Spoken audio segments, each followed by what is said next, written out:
আজ বৃষ্টির মধ্যে হঠাৎ করে আমাদের প্ল্যান হয়েছে আমরা এগ ফ্রাইড রাইস খাবো। এদিকে বাসমতি চালের ভাত হয়ে গেছে, ডিমটাকে আমি ফেটিয়ে রেখেছি, মানে ফেটাবো, ওটাকে ভেজে নেবো আলাদা করে। আর সবজি নিয়ে এসেছি কিছু, গাজর কেটে রেখেছি, লঙ্কা, পেঁয়াজ আর রসুন কুচি। বিনস নিয়ে এসেছিলাম আমি, কিন্তু বিনস দিতে ইচ্ছা করছে না। আর মটরশুঁটি অল্প একটু নিয়েছি আমি।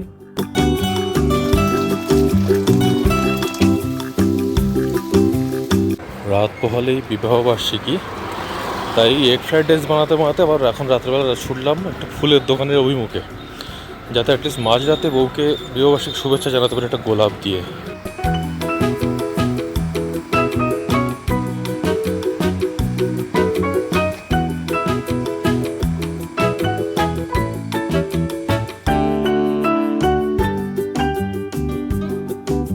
কার্ডসও আছে।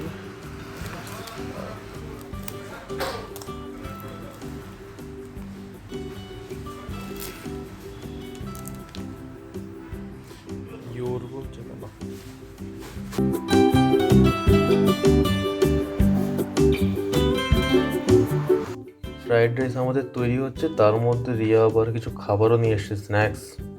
তো স্ন্যাকিং হবে, গ্রাউন্ড প্রিপেয়ার হবে। একটা পনির রোল আছে, দুটো সমোসা আছে, দুটো গোলাপ জামুন। ভাবছি এগুলো খেলে রাতেরটা খেতে পারবো কিনা। গোলাপ জামুনটা এত সফট, এত সুন্দর খেতে।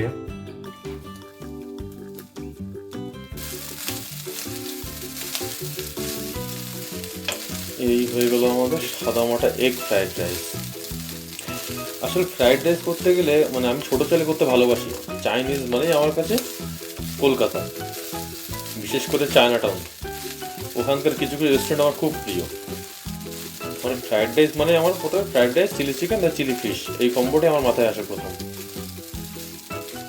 তো আজকে আমরা বাসমতি চাল ট্রাই করলাম। এমনি নর্মালি আমি গোবিন্দভোগ টাইপের একটা রাইস আছে এখানে, জিরা সাম্বা রাইস বলে ব্যাঙ্গালোরে, ওইটা দিয়ে সাথে ডিম আর প্রন আর মাশরুম, এটা দিয়ে তো দারুণ একটা ফ্রাইড রাইসের গন্ধ আসে। প্রন আর মাশরুম একসাথে পড়লে তো সুন্দর গন্ধ হয়।